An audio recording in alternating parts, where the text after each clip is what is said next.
The university is taking steps to change North Campus. And with Guy's new role comes a new office. We're talking budget. All that and more next on Buckeye News Now.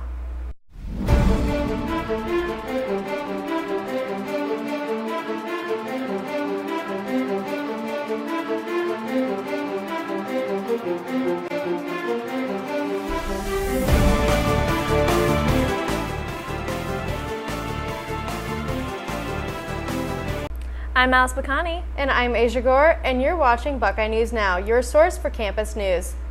We often bring you breaking news, but today we're bringing you news of groundbreaking. Asia Gore has the story. Supporters are digging into the launch of the Pilot Step program designed to improve the college experience. Very few students actually develop any kind of relationship with faculty outside of the classroom. And it is well known that students who do develop that kind of relationship tend to do better. I just thought it would be a really good way to get connected with some of the faculty and a good leadership experience. The program's $370 million budget also includes the demolition of 11 North Campus buildings and the construction of 11 new ones. This North Residential District will become home for 6,000 students. All those buildings will be done, and this site will be in good order to represent the STEP program by the fall of 16. Former OSU President Guy was an avid supporter of construction on campus, but his support for the project doesn't stop there. This program, we wouldn't be here today if it weren't for Gordon. It was Gordon's idea to do this. It was Gordon's passion for the student experience and putting students first and championing that cause and beating the drum so consistently. And that drum's beating to the tune of a $2,000 fellowship grant for participants. The thought was, well, how much money can a student earn over a summer? Maybe we can buy that summer from the students by giving them the $2,000. But that doesn't mean free money. It's not just a shopping spree. It's using the money to further their preparation for their future. Another update on a story we brought you last week. Alexandria Chapin is joining us from Mirror Lake. This is the site where a man nearly drowned on August 18th. Alex, what do we have?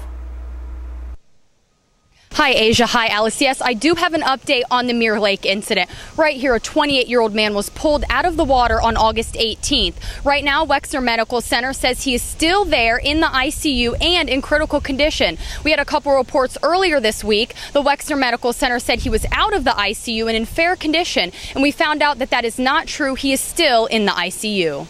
The man is a former student and received a master's from OSU in 2011. Most students aren't aware how deep the lake really is. We spoke to the assistant director of landscape, who tells us that the lake is about 2.5 feet at the east end, but as deep as 9 feet at the west end, which could explain why someone would be in distress when swimming in the lake. What we don't know right now is how this incident will affect the Mirror Lake jump right before the Michigan game. Now, that's a tradition for students here at OSU, but is not endorsed or supported by the university. The university did put up some no swimming signs, but as of right now, we do not know how this incident will affect us here at OSU. Alice and Asia, we'll go back to you at the desk. Thanks, Alex. We'll continue to bring you more as we find out. It's a story brought to you first by our news partners at The Lantern. A police officer struck by a vehicle near campus on North Pearl Street between 12th and Chittenden Avenues. The vehicle in question fled the scene after hitting the officer on early Saturday morning. Columbus police have denied requests for comment on the victim and the condition at this time. Police responded to the incident around 1 a.m. on the 24th. At least 4 police cruisers were at the crime scene. We'll keep you updated as we gather more details. Although President Guy won't have a presidential suite this school year, he won't be left out in the cold. According to OSU spokesman Gary Lewis, Guy's new office will be located in Page Hall, room 210, and could cost an estimated $50,000.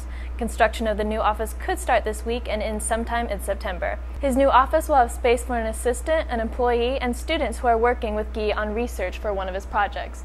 Guy and his assistant have been temporarily placed in South Campus Gateway. Guy also has an office in Moritz College of Law, where he is a tenured professor. Once again, OSU has made changes to their meal plans offered to students. Last year, dining services offered 450 and 600 block plans, but based on student feedback, they added new plans, 20 blocks per week or 25 blocks per week, which will be easier for students to budget and won't leave students with so many unused blocks at the end of the semester. They also offer an unlimited plan. Dining Services is also attempting to cater to students with special dietary needs, like those on gluten-free diets or vegetarian or vegan diets. I'm on the 450 block meal plan, and it worked great last semester. I eat a lot of food, big guy, so I don't know. I had like only a little bit left. All right, so basically I have the unlimited 4, which means that I only get 4 blocks on top of the unlimited. And it's really frustrating sometimes when I have like a lot of classes in a day, because there might be like an hour block that I can eat, and then the Traditions is closed during the hour block. So other than that, I like it, but that is really frustrating and kind of a turnoff to the whole meal plan. The undergraduate student government released a policy agenda for this academic year, and one of the top priorities is lowering the cost for students. Other items on the agenda include improving off-campus housing for students, increasing the number of digital textbooks, and expanding the Buckeye road trips. When we come back, your Buck ID may be worth more than just a swipe at the RPAC. And need a spare Super Soaker? We'll tell you where we found them. Stick around.